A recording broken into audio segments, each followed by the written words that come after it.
Et pour la table ronde, je vais demander à Monsieur Gérard Simon-Labrique, directeur interrégional de l'UGAP Sud-Ouest, monté à la tribune, à Philippe Glagen, qu'on a vu aussi pour la remise des trophées à plusieurs reprises, directeur fondateur du Guide du Routard, de me rejoindre, à Roland Morichon, directeur général de Hauts-sur France, et puis à Jean-Louis Chauzy, vice-président de l'Assemblée des Césaires de France. Merci messieurs, vous avez vu ce... Ah, ça manque de femmes, c'est sûr. Pour cet après-midi, on vous promet, il y en aura à la tribune. Voilà, installez-vous. Vous pouvez même vous décaler d'un cran. Ça me permettra ici de me mettre là. Parce que allez tout au bout, monsieur. Voilà, parce qu'il paraît qu'il faut être un petit peu plus vers la lumière pour la vidéo. Hein, puisque dans 10 jours, vous aurez, pour ceux qui souhaitent avoir le replay, les éléments en ligne. Bonjour, messieurs. Merci, vous avez compris la règle du jeu. Hein. Qu'est-ce que vous pouvez apporter aux pôles territoriaux les uns les autres? Comment vous voyez ces territoires? Est-ce que vous avez déjà l'habitude de travailler avec eux? Est-ce que ça pourrait être encore mieux avec ces espèces de projets? Ça va être l'objet de cette table ronde. Alors, je vais commencer par vous, Monsieur Gérard Simon-Labrique. Donc, vous êtes directeur interrégional de l'UGAP Sud-Ouest. Peut-être dans la salle, tout le monde ne vous connaît pas. Je ne parle pas de vous-même, mais de l'UGAP. Donc oui. Ça va peut-être valoir le coup quand même de réexpliquer en 2 mots ce que c'est. Qui dans la salle ne connaît pas l'UGAP? On va faire un petit sondage. Ah, vous avez vu, hein? Voilà, ça on a encore beaucoup d'efforts de communication à réaliser, en effet. Alors, en quelques phrases, qu'est-ce que vous faites? En quelques mots, oui, avant de vous indiquer en quoi l'UGAP ambitionne de devenir un partenaire pour les collectivités territoriales. 2 mots sur la centrale d'achat de l'État et des collectivités territoriales. D'abord, l'UGAP est un établissement public à caractère industriel et commercial, sous double tutelle de Bercy, du ministère de l'économie et des finances. C'est la tutelle réelle, si je puis dire, et ministère du budget plus particulièrement, et tutelle du ministère de l'Éducation nationale, qui est une tutelle un peu historique et symbolique, puisque l'UGAP a été créé après la guerre pour rééquiper les établissements publics d'enseignement locaux.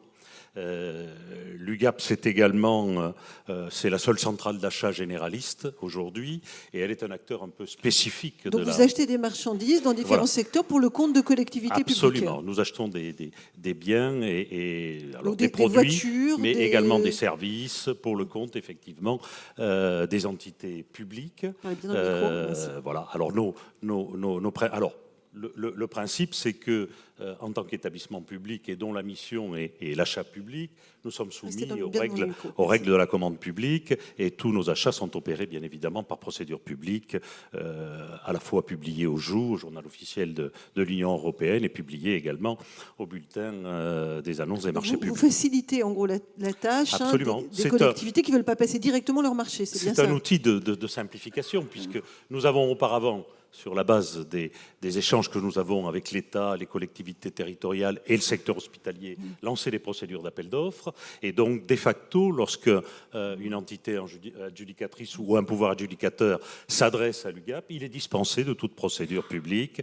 Et donc, un simple bon de commande suffit. Donc, c'est un outil de simplification de la commande publique. Alors, merci. Alors, je tiens à préciser que vous avez un stand et que ceux qui veulent en savoir plus sur ce que vous êtes et tout peuvent aller sur le stand. C'est le bon moment de faire réseau, de travailler ensemble, de voir ce que vous faites. Quels sont les clients de l'UGAP? Il y en a d'abord les collectivités territoriales, c'est le premier client de l'établissement. Deuxièmement, l'État et ses opérateurs. Donc les hôpitaux, par exemple. Alors l'État, dans le cadre d'un contrat d'objectifs et de performance qu'on vient de renouveler avec la direction des achats de l'État, et ensuite le secteur social et les établissements publics de santé, effectivement. Alors on intervient dans de nombreux domaines. L'informatique, les véhicules, les prestations de services, tout ce qui a trait aux prestations de services au bâtiment, le mobilier et le biomédical et le médical. Alors, Monsieur Simon-Labrique, le pays ou le pôle, ne fait pas partie de vos clients, puisqu'en gros, c'est pas une collectivité publique, donc il n'y a pas directement de marché. Donc, en quoi est-ce que ce que vous faites peut intéresser les pays? Alors, c'est la mission, j'allais dire, traditionnelle de l'établissement, mais aujourd'hui, on ambitionne de devenir de plus en plus un partenaire à la fois des collectivités territoriales et également dans le cadre d'une politique liée au déploiement de l'innovation en France, un partenaire, pourquoi pas demain des pays ou des conseils de développement. Alors,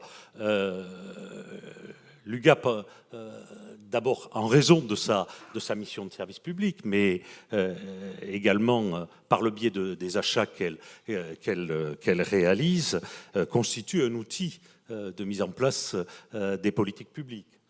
Rationalisation et maîtrise de la dépense, également développement en matière de développement durable, en matière de, et c'est ça que je souhaitais dire ce matin, en matière d'accès des PME à la commande publique, à l'emploi local et à l'innovation. Alors l'action de l'UGAP, elle s'inscrit dorénavant dans le cadre du pacte national pour la croissance, pour la compétitivité et pour l'emploi, qui a été présenté au début de ça ce veut mandat. dire, pour être clair, que sur un territoire, sur un pays par exemple, il y a des entreprises, des PME qui ne savent pas non plus que vous existez. Ça peut aider les chargés de mission des pays peuvent aller trouver ces PME pour leur dire vous pourriez répondre à la commande publique en passant par l'UGAP et de détecter ces entreprises. C'est bien ça? Alors voilà, on a mis en place pour ce faire un pôle innovation constitué aujourd'hui d'une dizaine de personnes, dont la mission est de cartographier toutes les innovations qui ont lieu dans les territoires aujourd'hui et de rencontrer surtout ces PME innovantes. On constate aujourd'hui qu'en France, ces PME sont aidées, les PME sont aidées dans le cadre de l'aménagement du territoire par les collectivités territoriales. Elles reçoivent des subventions, mais elles n'attendent pas des subventions, elles attendent des commandes publiques. Et on constate que très peu reçoivent des commandes publiques. Je vais vous donner un exemple. Il y a une formidable innovation française dans le domaine de l'éclairage public. Eh bien, ces gens-là ne recevaient pas de commandes publiques, ils allaient partir au Canada. Parlez bien tout le temps dans le micro, tournez pas trop la tête vers moi. Voilà, Merci, j'essaye de me décaler exprès. Merci. Ils allaient partir au Canada. La Direction générale des entreprises nous a signalé cette innovation française. On les a rencontrés. On a juridiquement analysé les brevets déposés par cette entreprise. Et aujourd'hui, compte tenu de la spécificité de ces brevets, ils sont les seuls à pouvoir répondre à ce type de besoin. On a passé à cette entité-là un marché public et aujourd'hui, ils ont accès à l'ensemble des pouvoirs adjudicateurs de France et de Navarre. Donc ça permet effectivement de maintenir des entreprises innovantes en cours de montage. Absolument. En répondant. Donc le pôle innovation qu'on a constitué a élaboré une méthode de travail en 5 phases. Première phase, détection de l'innovation dans les territoires. Et c'est en ce sens qu'effectivement, qu'il faut qu'avec les pays, avec les intercommunalités, on travaille de plus en plus en amont pour détecter ces PME innovantes. Deuxième étape, c'est la qualification de ces... nous n'avons pas l'expertise dans tous les domaines. Par exemple, dans le domaine de la santé, on a passé un partenariat avec le groupement des 52 CHU de France, le GCS UniHA, et quand il y a une innovation qui est détectée, c'est le groupement et les CHU qui qualifient l'innovation, et ensuite nous prenons le relais pour voir si cette innovation peut répondre à un besoin du secteur public. Et après, on regarde juridiquement comment opérer pour passer un marché public. Et c'est nous qui prenons la responsabilité juridique de notifier un marché à ces entités. Merci beaucoup, Monsieur Simon Labrique. On va passer le micro relativement vite. C'est clair pour tous ceux qui ne connaissaient pas l'UGAP. Est-ce qu'il y en a pour qui c'est encore confus? Ou ça va sur l'action menée? Je voudrais juste donner 2 exemples d'innovation. Très court, on est en retard. Court, 2 exemples d'innovation. Le premier, les drones. On parle beaucoup des drones aujourd'hui. On a lancé une procédure d'appel d'offres, à la fois pour l'achat de drones, mais il y a peu d'entités publiques, à part France Télévisions ou quelques entités qui auront l'utilité d'acheter des drones, mais surtout des prestations de drones. Et c'est une PME d'ailleurs. Bon, pour ceux qui sont de la région, c'est une PME de la région bordelaise qui a remporté cet appel d'offres. En amont, on fait également du sourcing. Deuxième, et ça intéressera beaucoup les pays, notamment s'agissant de la désertification médicale, on vient de notifier, suite à un appel d'offres de télémédecine, un marché à une belle innovation française. C'est une cabine de consultation à distance qui permet effectivement, par visioconférence, qui permet de de réaliser, à distance, des consultations médicales en visioconférence. Et puis, alors elle est équipée pour faire des analyses dermato, pour faire des électrocardiogrammes. Et vous avez un médecin qui, à distance, rédige également. Et vous avez une imprimante qui sort l'ordonnance. Donc là, je pense que c'est quelque chose qui intéressera beaucoup de Merci pays. pour ces exemples concrets. Voilà. Je vais vous laisser passer le micro à Philippe Blehagen, le directeur fondateur du Guide du Routard. Alors, vous êtes presque un habitué des lieux. On vous a vu hier soir pour la remise des trophées. Il y a un stand. Et vous étiez là il y a 2 ans pour les états généraux des pays. Je me souviens, vous aviez présenté le premier Presqu'île de Ruisse. C'était pas un pays, on n'était pas sur l'échelon, mais c'était un peu une préfiguration de ce que ça pouvait être. Ah bah depuis, ça se précipite un peu au portillon. Il y a eu des demandes, il y a eu plein de réalisations. On fait un court bilan de ce qui s'est passé depuis ces 2 ans. Et est-ce que ça marche concrètement, au-delà de la volonté des pays d'avoir un guide du routard sur leur territoire? Est-ce que ça répond à une demande? Est-ce que ça se vend, entre guillemets? Et est-ce qu'il y a encore d'autres possibilités d'éditer des guides? Alors on ne va pas rentrer vraiment dans le montage, parce que pour ça, ceux qui sont intéressés, ils vont sur votre stand, ils prennent rendez-vous et puis vous expliquerez comment tout ça peut se monter, on n'aura pas le temps. Mais au moins, donnez-nous un éclairage sur ce qui s'est passé, ce que ça a produit pendant ces 2 dernières années. Alors effectivement, le congrès de Tours, c'était le début de cette relation formidable avec le Guide du Routard et la NMPP, suite à la rencontre avec Raymond Val, que je salue, et Michael Restier, qui très vite, on s'est rendu compte que on avait chacun dans notre coin un petit peu les mêmes valeurs. Quand les gens voyagent, ils essayent de voyager un petit peu moins con. Il n'y a pas que les monuments, il n'y a pas que les plages ou des sites touristiques. On est un peu à la recherche des peuples, à la recherche de l'âme des gens, de leur histoire. Et c'est vrai que l'ANMPP, avec la redécouverte de la ruralité, des formats plus petits, remontait beaucoup plus loin que l'ensemble des départements, qui ne sont tout compte fait qu'une réalisation relativement récente. Et quand on a sorti par exemple les Portes de Gascogne, ça fait référence à une histoire beaucoup plus ancienne, et on se rend compte que ces pôles et petits territoires correspondent à quelque chose d'authentique, qui est ancré dans la culture des gens, donc au niveau de la cuisine, des dialectes, des constructions, de tout ce qui fait un peu le creuset de ces pôles et territoires. Et donc, en créant des mini-guides du routard de 96 ou 128 pages, ça nous permet d'aller beaucoup plus loin dans le détail, dans l'authentique. Quand vous avez une grande région, par exemple, comme le Grand Est, qui va pratiquement de Reims à Strasbourg, c'est très compliqué de créer, d'essayer, pour nous, éditeurs, d'écrire quelque chose sur les peuples qui habitent cette région, parce que l'histoire de l'Alsace n'a rien à voir avec la Champagne, rien à voir avec la Lorraine, qui a été un duché pendant longtemps. Donc, ce retour à des surfaces humaines, authentiques, nous va très bien, c'est les mêmes valeurs. On s'est rendu compte très vite que la NMPP, le Guide du Routard, était à la recherche et cherchait à promouvoir ces mêmes valeurs. Philippe Blehagen, ça veut dire que plus vous avez l'impression, qu'on parlait tout à l'heure en introduction avec Gérard Peltre de cette métropolisation, etc., plus vous avez l'impression que le citoyen, il est demandeur de collections qui sont finalement très proches de lui, ancrées, entre guillemets, dans le terroir, dans la proximité, et que ça répond vraiment à une demande. Ça se vend vraiment concrètement? Ah bah, évidemment, je vais vous citer un exemple. On a fait le lancement avec Jérôme de la baie du Mont-Saint-Michel au mois de juin. Bon, c'est un événement un peu particulier, baie du Mont-Saint-Michel, je pense que ça a été épuisé en 10 jours.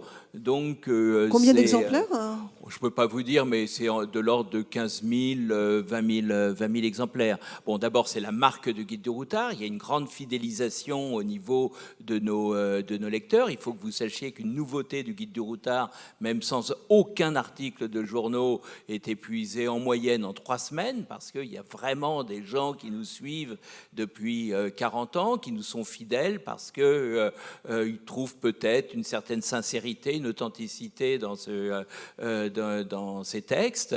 Et l'avantage au niveau des pôles et territoires, c'est que comme les surfaces sont beaucoup plus petites, on peut aller beaucoup plus loin dans le nombre d'adresses, d'hôtels, de restaurants, parce que tout compte fait, bien entendu, le Guide du Routard, c'est lu, mais c'est aussi un objet de promotion économique. C'est un moyen d'amener du public dans les hôtels, dans les restaurants, et comme on a beaucoup plus de place, en fait, on peut élargir le nombre d'adresses. Et c'est vrai que j'ai vu, moi, dans Presqu'île de Ruisse en particulier et ailleurs, des gens qui n'avaient jamais été cités dans des guides touristiques, parce que certains guides célèbres de couleur rouge généralement s'intéressent à des étoilés, à des choses bien plus haut de gamme.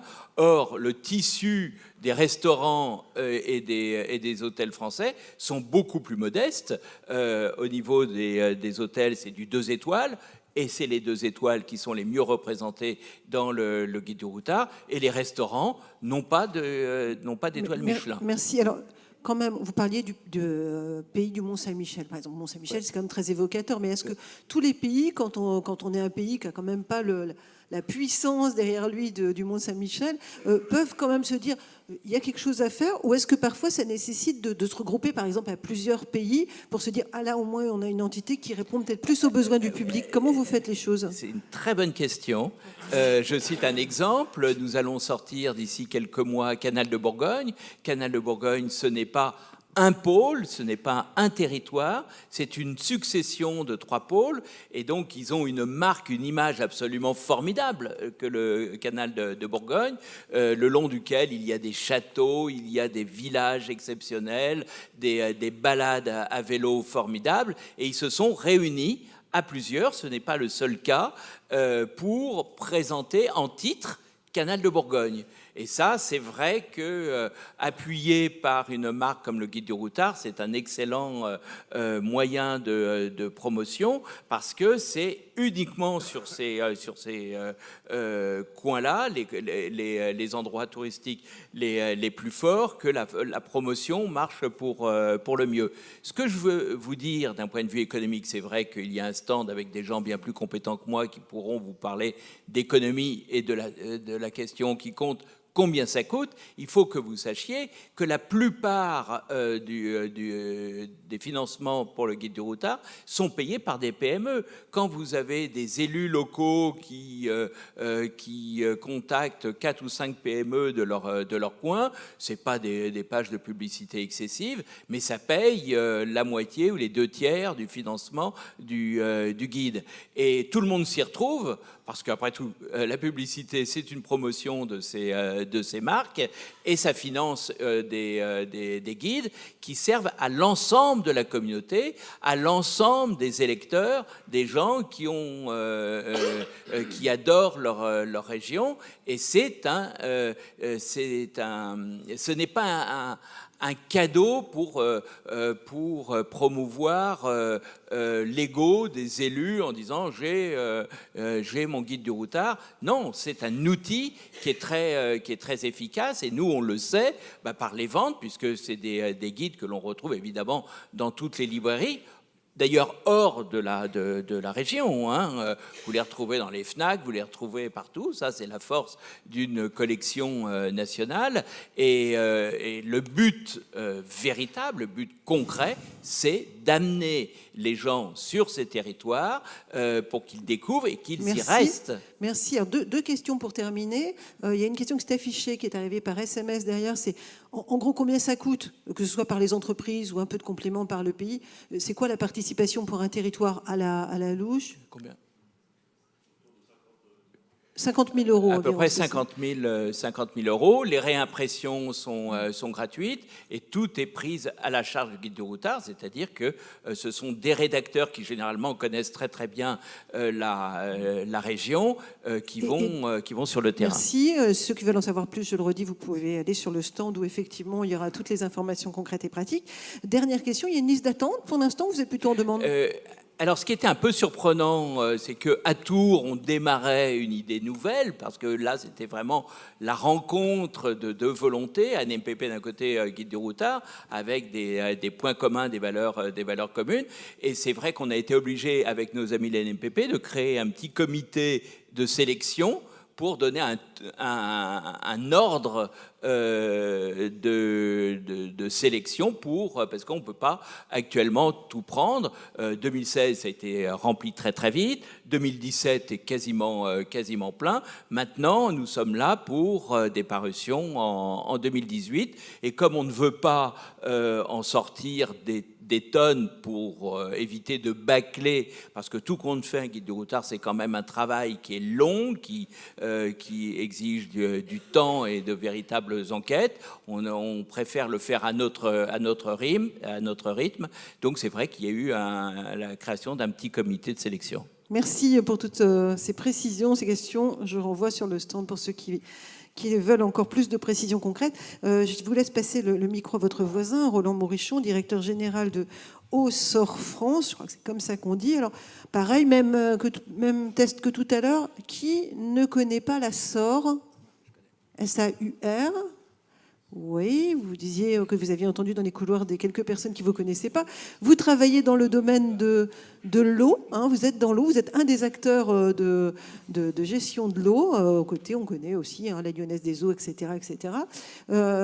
Pourquoi est-ce que c'est... Vous nous direz pourquoi c'est vous. Enfin, vous ne savez peut-être pas pourquoi c'est vous qui avez été choisi, mais en gros, vous êtes un acteur de l'eau. Vous allez pouvoir compléter ce que je dis en quelques phrases, hein, comme l'a fait tout à l'heure le représentant de l'UGAP. Mais vous êtes celui qui est le plus implanté dans les territoires ruraux, puisque sinon, beaucoup d'acteurs de l'eau sont sur les grosses villes ou les métropoles.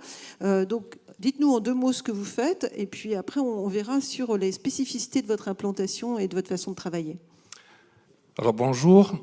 Alors, en quelques mots, SAUR, c'est donc un opérateur privé de distribution d'eau sur le territoire national. Nous sommes aujourd'hui 6500 personnes. Donc, c'est quand même une entreprise, je dirais, de taille plutôt importante. C'est une activité qui n'est pas délocalisable. Donc, ce sont, par définition, des emplois sur les territoires. Alors, pourquoi nous sommes plus implantés dans le rural que dans l'urbain? Tout simplement parce que quand on prend la chronologie de la distribution de l'eau en France, nous avons des concurrents qui étaient présents avant nous, tout simplement. SAUR a été créé en 1933 dans l'ouest de la France.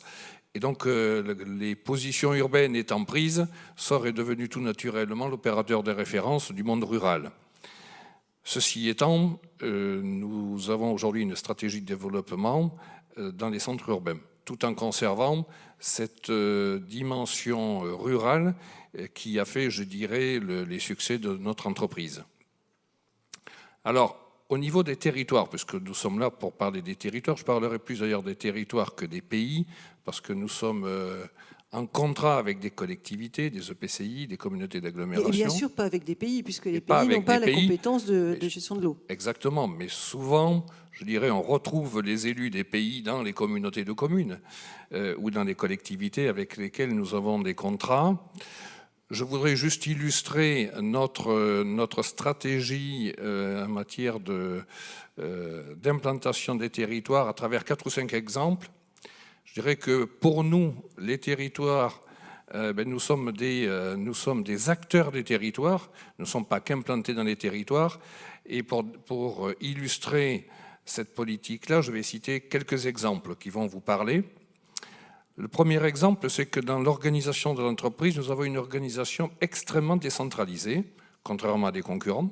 C'est-à-dire que nos centres de décision sont sur les territoires. Nous avons aujourd'hui une organisation avec 18 directions régionales, 60 agences, 150 secteurs. Ce qui veut dire que les décisions se prennent au plus près des territoires et au plus près des élus. Et pour nous, c'est absolument fondamental.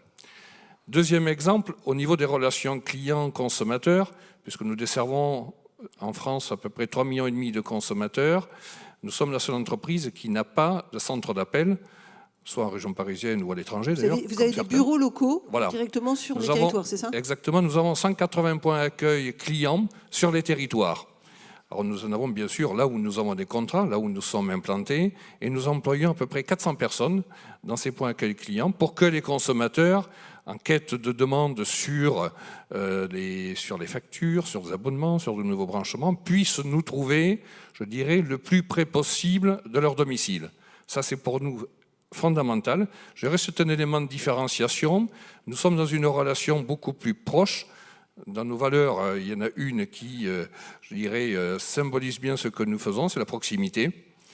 Donc, une volonté affirmée de servir le consommateur au plus près du terrain. Vous avez même un bus, je crois, qui sillonne les Bouches-du-Rhône. Alors ça, c'est nouveau, effectivement.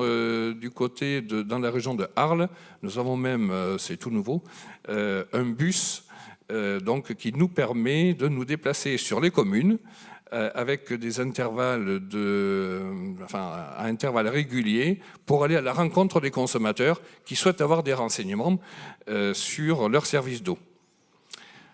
Un autre exemple, nous avons une politique dynamique en matière d'apprentissage. Donc nous recrutons 200 apprentis sur les territoires et nous avons des partenariats avec aujourd'hui plus de 80 établissements. Donc vous avez un dernier exemple, je crois, un cité qui mérite peut-être d'être signalé. Alors, je ne sais pas si ça va se multiplier. Je crois que c'est près de Nîmes, une démarche en cours autour de l'insertion que vous faites avec Pôle emploi pour faire un centre de formation autour des questions hydrauliques, c'est ça ou... Exactement, nous avons, c'est plus qu'un projet puisque nous allons le lancer officiellement le mois prochain, un partenariat avec avec Pôle emploi et d'autres associations locales pour faire de la formation de jeunes pour les intégrer dans l'entreprise. Nous avons également des actions d'insertion que nous avons développées notamment sur Saumur pour favoriser l'emploi de jeunes. Et puis peut-être un dernier exemple. Dans les grandes entreprises, vous savez que les achats sont, en général, les achats sont centralisés avec des services, des directions de services d'achat.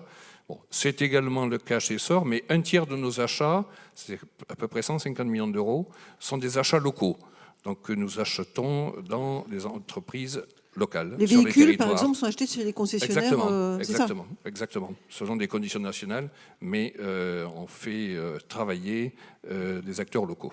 Merci pour ces précisions. Là aussi, je renvoie, vous avez un stand aussi, juste à côté de l'UGAP, pour ceux qui veulent en savoir plus, qu'ils n'hésitent pas à passer pour des explications pratiques. Et notre accroche commerciale, puisque nous sommes une entreprise commerciale, c'est parce que chaque territoire est unique. Parce que nous tenons, chaque fois que nous répondons à un dossier de consultation, à prendre en compte les spécificités de chaque territoire. Merci. Pour laisser un peu de parole à la salle, on va passer au dernier acteur de cette table ronde, M. Jean-Louis Chauzy, vice-président de l'Assemblée des Césaires de France, donc les conseils économiques et sociaux régionaux, pour faire simple. C'est un peu comme des conseils de développement, ou c'est un peu cavalier de dire ça pour la région, déjà et est-ce que, justement, comment vous avez été habitué, vous, dans les Césaires, à travailler entre acteurs publics et privés, quels conseils vous donneriez pour augmenter ces partenariats publics-privés sur les territoires des pays? Alors d'abord, je souhaite remercier et saluer mon compatriote Raymond Val pour ce qu'il fait au plan local et pour l'initiative d'aujourd'hui. Je le remercie d'avoir invité les Césaires. Il se souvient probablement de ce que nous avons initié dans ma région. Alors, moi, j'ai l'expérience d'un conseil économique, social et environnemental régional dont les fonctions sont encadrées par la loi. Notre création, c'est Chaban-Delmas, il y a plus de 40 ans, qui a créé la région EPR et les conseils économiques sociaux régionaux, qui ont des prérogatives prévues par le législateur et des moyens fournis par la région. Donc c'est très encadré, ce n'est pas la liberté d'eux comme le sont les conseils de développement. Nous, on a une histoire particulière qui est aussi liée à ma propre histoire. Moi, j'ai porté les comités de bassin d'emploi. Ayant passé 18 ans de ma vie dans une grande confédération syndicale de la CFDT, j'ai eu sur les bras, pendant 18 ans, toutes les conversions industrielles dans ma région. Et j'avais créé le premier comité de bassin d'emploi de Casseville quand j'ai vu arriver par anticipation les fondements de la sidérurgie française, qui a fermé en 2 vagues, supprimé en 2 vagues, fin des années 70 et début des années 80, 100 000 emplois industriels. Et pour reconstruire un territoire, gérer, s'occuper des hommes et des femmes, la formation, gestion des friches, diversification d'activités, et quels moyens pour les collectivités locales, un grand préfet qui est devenu le patron du corps préfectoral, Paul Bernal, qui a fait sa carrière dans le Rhône et en Rhône-Alpes, m'avait aidé à créer le premier comité de bassin d'emploi, qui a servi à Pierre Mauroy après à en faire une politique publique à partir de 81. Donc j'ai porté cette histoire-là. Et quand est arrivée la loi Vonnet, les pays, les conseils de développement, à demande des élus, j'ai arpenté le territoire de l'ex-Midi-Pyrénées pendant 3 ans pour aider les élus à créer les conseils de développement. Et ça a très bien marché, malgré ici ou là les entraves mises par quelques dictateurs de canton. Juillet 2004, les conseils m'ont dit qu'il faut travailler ensemble. On a organisé à Albi, dans l'amphi d'école des mines qu'on a rempli, de 9h du matin à 17h. Martin Malvy va donc conclure nos travaux.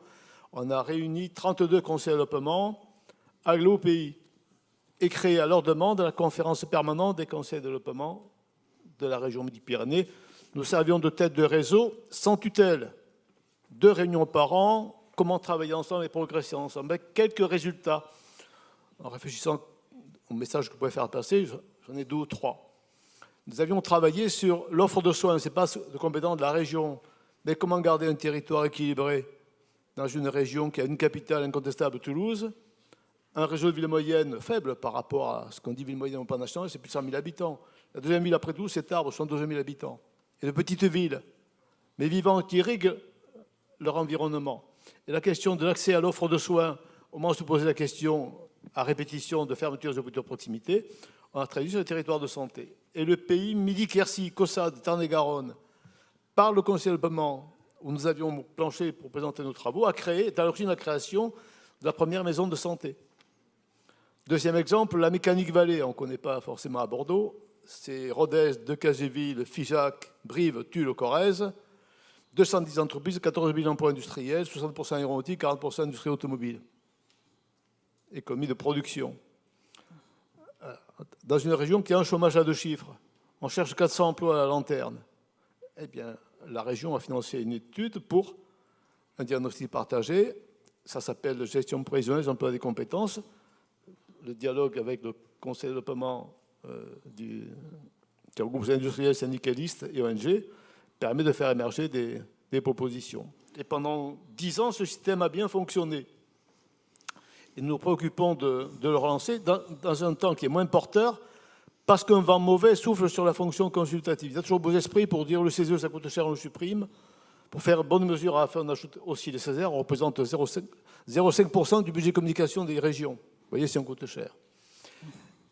Les consulaires se font éreinter au plan financier, mais la région prend des compétences nouvelles, l'élaboration de tous les schémas, la compétence en matière de formation professionnelle et d'orientation, et nous disons aux acteurs socio-économiques et au conseil de développement des PETR, version nouvelle appellation des pays, il faut s'organiser localement pour réfléchir à l'aménagement du territoire, à la question de l'offre santé, les services publics en milieu rural, la mobilité. Donc à travailler ensemble entre le Césaire et puis c'est ce qu'on va proposer le 9 décembre, puisqu'on réunit à Carcassonne au conseil départemental qui nous accueille avec grand plaisir, l'éco-dev des métropoles, agglo, et des PETR qu'il faut relancer parce que la fusion des 2 régions, et que nous on avait accumulé les bonnes pratiques, là-bas ils avaient accumulé les mauvaises. Pas de pays, pas d'interco, voilà, le système fonctionnait sur une grande intelligence, Georges Frêche, une belle terreur administrative, l'intelligence est morte, il ne reste que la terreur, fermez le banc. Et là tout le monde va être réuni pendant ce... On va essayer de sortir, d'accord. On recrée le conseil de développement, 9 décembre, pour refonctionner ensemble. La présidente de région y sera invitée, j'en rendrai compte après, non pas pour exercer une tutelle sur les conseils de développement, mais pour voir le rôle utile que l'on peut jouer et faire en sorte aussi que tout le monde se parle, éviter que l'on demande la même chose partout. On ne peut pas avoir une unité par sous-préfecture, on ne peut pas avoir Voilà. Donc, c'est offrir à la région l'interface, et puisque Raymond Val, par ses fonctions, était vendredi, comme moi, à l'école des mines d'Albi, justement, 10 ans après, pour l'Assemblée des territoires qu'a créé la présidence, c'est l'Assemblée des élus.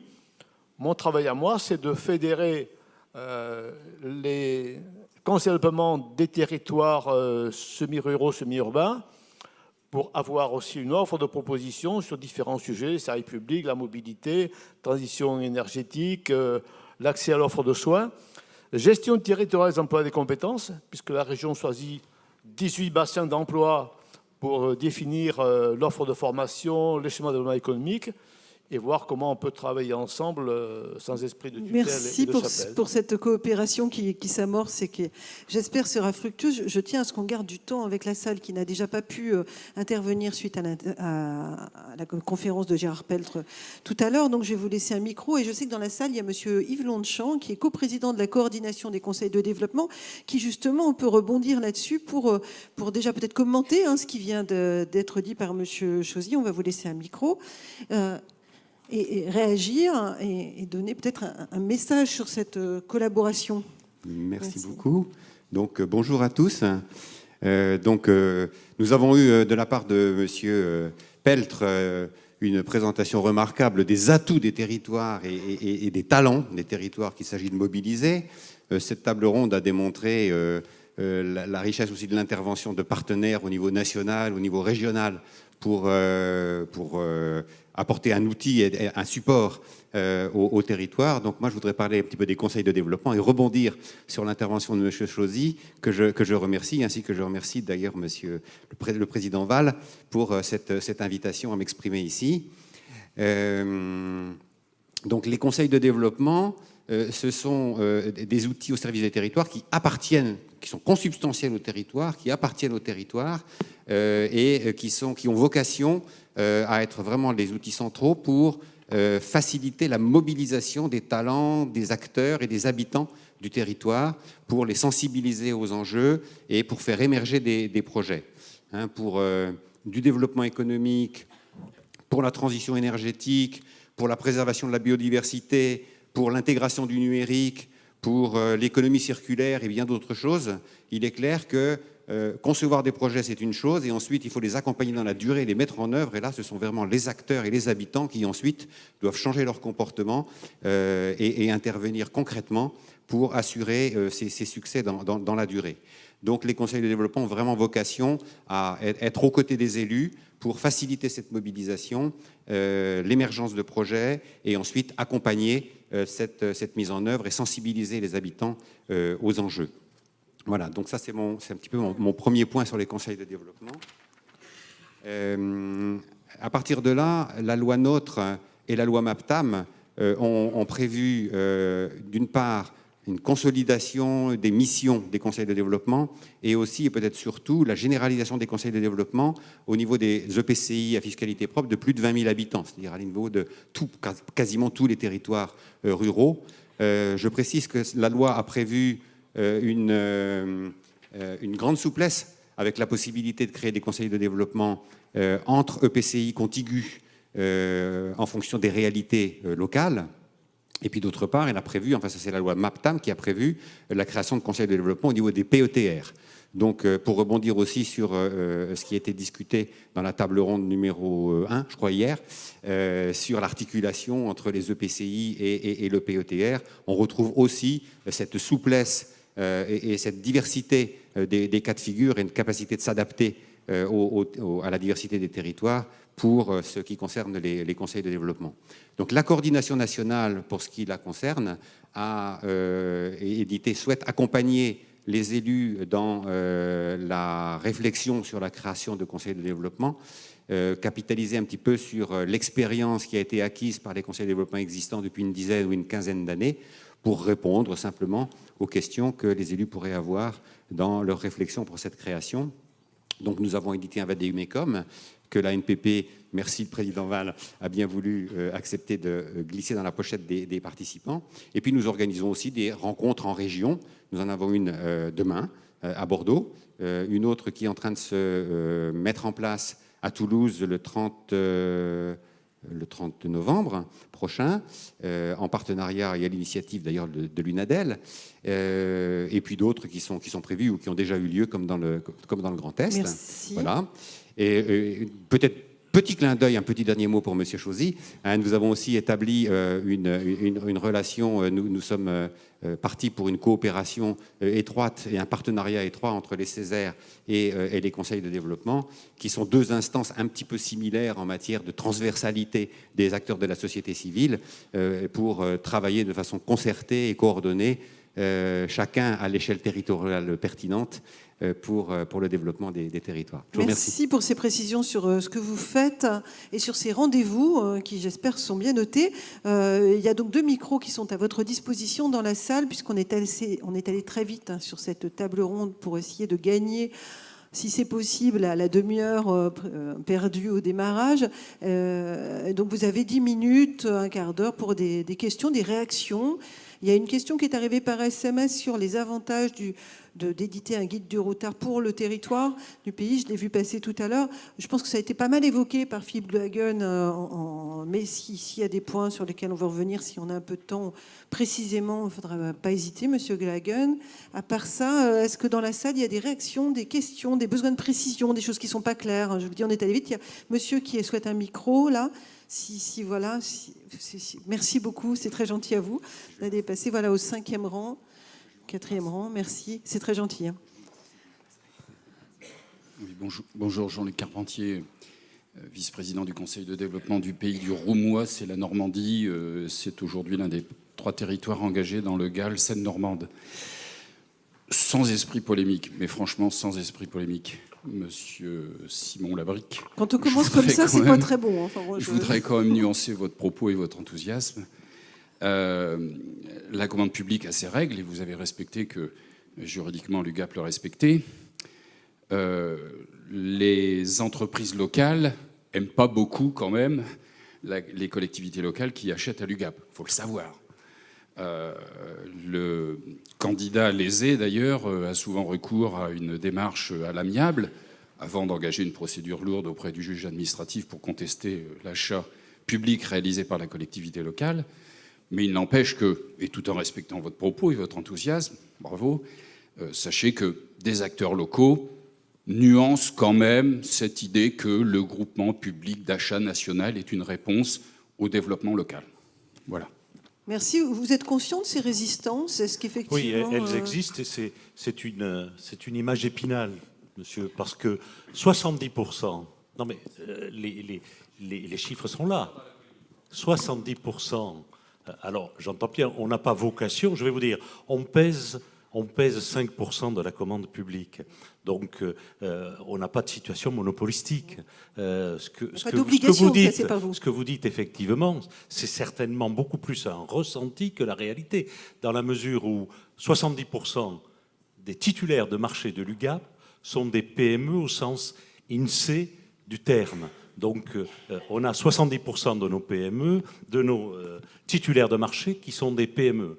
Et notre volonté, dans le cadre de la stratégie de développement de l'innovation, c'est de passer de 2%, c'est l'objectif du pacte de croissance en matière d'achat d'innovation.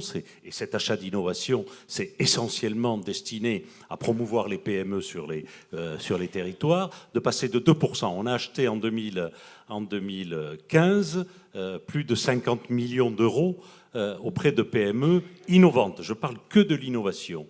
L'objectif, c'est à la fin 2016, on sera à 80 millions, 2017, 100 millions, et à objectif 2020, c'est d'atteindre 250 millions d'achats. Mais d'ores et déjà, aujourd'hui, l'UGAP, 70% de ses titulaires sont des PME. Et on ne pèse que, effectivement, on n'intervient pas notamment dans les travaux, on ne pèse que 5% de la commande publique. Donc ce que vous dites est certainement vrai, c'est un ressenti. Et on a encore beaucoup d'efforts à déployer. J'ai vu tout à l'heure les bras qui se sont levés de personnes qui ne connaissaient pas l'UGAP. Mais là, il y a un ressenti fort, il faut qu'on lutte contre ça. C'est pour ça qu'on se rapproche d'ailleurs des collectivités territoriales pour promouvoir les procédures d'appel d'offres, pour faire en sorte que notamment on travaille par exemple sur les prestations de services, en amont avec les syndicats professionnels, pour avoir un allotissement qui soit adapté et qui permette aux PME de répondre à nos appels d'offres. Aujourd'hui également, il faut on fait de plus en plus la promotion dans le cadre de nos procédures d'appel d'offres. On demande aux entreprises, lorsque un lot est important, de se grouper. Cette notion de groupement, elle est peu répandue en France, alors qu'elle existe en Allemagne ou aux États-Unis. Les entreprises se regroupent pour répondre à un appel d'offres plus important. Donc, c'est vrai, ce que vous dites est vrai, c'est-à-dire qu'il y a un ressenti fort, mais mutualisation ne veut pas dire forcément massification et achat auprès de grands groupes. C'est une idée fausse, monsieur. Merci de cette précision. En tout cas, après, vous pourrez toujours continuer d'en débattre. La parole est à vous. Merci de vous présenter. Oui, bonjour, Thibaut Guignard, président de Leader France, la fédération nationale des programmes Leader. Alors, à Leader France, la thématique de la table ronde de ce matin a un écho tout particulier, puisque le programme Leader défend par définition les partenariats aussi bien sur le territoire entre les acteurs publics, les acteurs privés, le monde associatif, la société civile, mais également au sein même des comités de programmation Leader qui attribuent les subventions, où on retrouve, comme tout à chacun le sait ici, un collège public et un collège privé.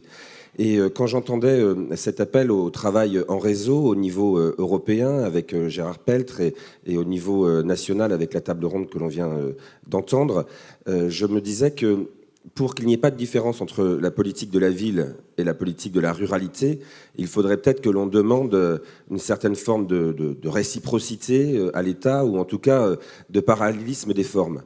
Je veux dire par là que l'État a lancé l'ANRU, l'Agence nationale de rénovation urbaine, qui a été un grand succès. Avec 13 milliards d'euros de fonds nationaux, on arrive à mobiliser 45 milliards de travaux. Mais ce n'est pas que de refaire du logement HLM, l'ANRU. C'est également les internats de la réussite, la culture scientifique, la justice dans les quartiers, etc., etc.